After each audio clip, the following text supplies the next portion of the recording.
안녕하십니까. 근래 들어 청년 연장에 관한 논의가 우리 사회의 이슈로 떠오르고 있는 가운데 법정 청년 연장을 일단은 미루고 과도기적 방법을 도입하자는 제언이 나와 화두가 되고 있습니다. 대통령 직속 경제사회노동위원회가 청년 연장과 관련해서 2033년까지 단계적으로 65세까지 기업에 고용 의무를 주는 방안을 발표했습니다. 이에 대해 경영계와 노동계 모두 비판적인 입장이어서 향후 논의의 난항이 예상됩니다. 경사노위 산하 인구구조변화 대응 계속고용위원회 이영민 위원장은 지난 5월 8일 이런 방안을 공익위원 제언 형식으로 발표했습니다. 현행 법정 청년인 60세는 그대로 유지하되 2028년부터 단계적으로 고용 의무를 늘려 65세까지 고용하도록 하는 내용입니다. 이렇게 법정 청년을 60세로 유지하면서 근로자가 계속 일하기를 원하면 기업이 65세까지 의무적으로 고용하도록 하는 일본 방식과 유사한 방안입니다. 경사노위는 기업에게 65세까지 고용 의무를 주는 방식으로 3가지 유형을 제안했습니다. 첫째, 직무유지형 계속고용입니다. 이는 60세 청년에 도달한 고령 근로자가 계속 고용을 원하는 경우 원칙적으로 기존 직무와 근로시간을 그대로 유지해주는 유형입니다. 두 번째, 자율선택형 계속고용입니다. 이는 직무유지형 계속고용이 어려우면 근로시간을 단축하거나 직무를 바꾸어 고용하는 유형입니다. 세 번째, 대기업 공공기관 계속고용 특례입니다. 대기업 공공기관 등 청년이 선호하는 일자리에 대해서는 관계사로 전직시켜 일하게 해도 계속고용 의무를 이행한 것으로 보는 특례 유형입니다. 이는 대기업 공공기관에 정년 연장과 유사한 계속고용 의무를 부과하면 청년 신규 채용에 심각한 악영향을 미칠 수 있기 때문입니다. 다만 이는 청년 고용 상황과 인력 수급 등을 고려한 임시조치로 기한을 정해 적정 범위 내에서 한시적으로 허용해야 한다는 단서를 달았습니다. 또한 제언에서는 계속고용 기간에 고령이라는 이유로 생산성을 크게 밑도는 임금을 주거나 연공에 근거한 과도한 임금을 책정하지 않도록 생산성에 상응하는 적정 임금을 보장해야 한다고 적시했습니다. 이번 제언은 1년여간 논의된 정년연장 방안에 대한 일종의 절충안입니다. 국민연금 수급 개시 연령인 65세까지 고용을 늘리되 노사가 합의에 택할 수 있는 선택지를 제시한 것입니다.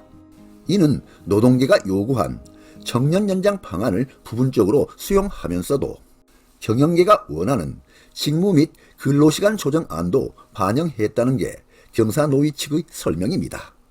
국민연금 수급 개시 연령은 2013년 만 60세였으나 2033년까지 5년마다 한 살씩 늦추어져서 최종 65세까지로 조정이 진행되고 있는 중이고 올해 적용되는 수급 개시 연령은 만 63세입니다. 다음은 현재 국민연금 수급 개시 연령입니다. 출생연도 53년에서 56년생은 수급 개시 연령이 만 61세부터입니다. 57에서 60년생은 만 62세부터, 61에서 64년생은 만 63세부터, 65에서 68년생은 만 64세부터, 69년 이후 출생자는 만 65세부터 수급이 개시됩니다. 우선 법정 청년과 국민연금 수급 개시 연령을 당장 일치시키기 어려운 점을 고려해서 개별 사업장에서는 노사가 자율적으로 임금 조정 등 합의를 통해 정년을 연장하면 이를 존중하도록 했습니다.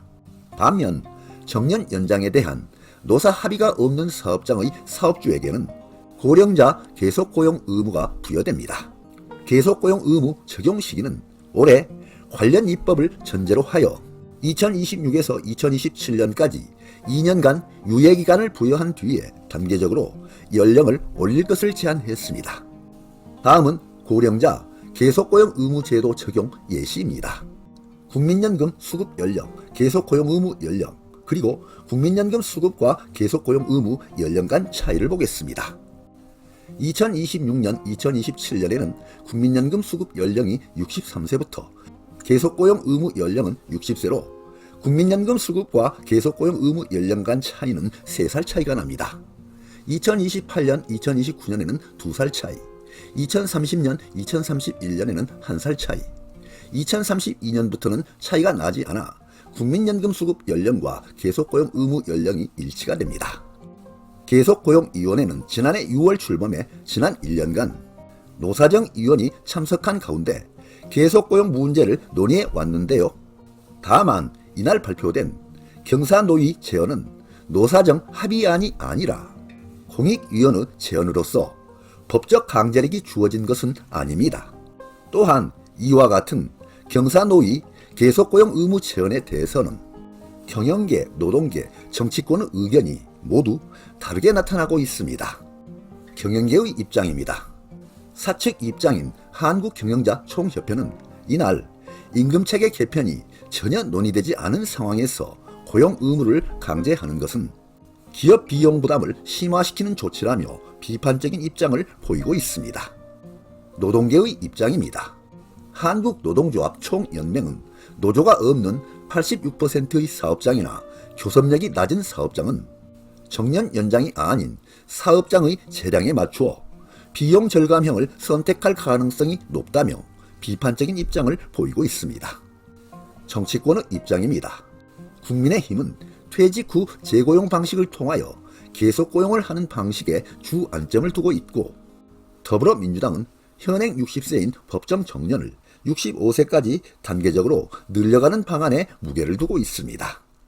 이러한 법정 정년 연장, 계속 고용 의무와 관련된 논의는 이번 대선 공약과 연결되면서 앞으로 뜨거운 논점이 될 것으로 예상됩니다. 다음은 정년 연장 해외 사례입니다. 법정 정년 연장은 세계적 흐름이기도 합니다. 해외 주요국은 10년 전부터 정년을 만 65세 이상으로 올리거나 폐지를 해왔습니다. 해외 주요국 정년 사례를 보면 미국은 1986년에 정년을 폐지했고, 영국은 2011년에 정년을 폐지했고, 일본은 2000년에 65세까지 계속고용 의무화를 시행하고 2021년에 70세까지 계속고용을 권고했습니다. 대만은 2024년 7월에 정년을 폐지했습니다. 아무쪼록 합리적인 제도 개선이 이루어지기를 바라는 바입니다. 네, 오늘 동영상 주제는 경제사회노동위원회의 계속고용 의무 도입안 제언이었습니다. 많은 도움이 되시길 바랍니다. 끝까지 경청해 주셔서 감사드립니다.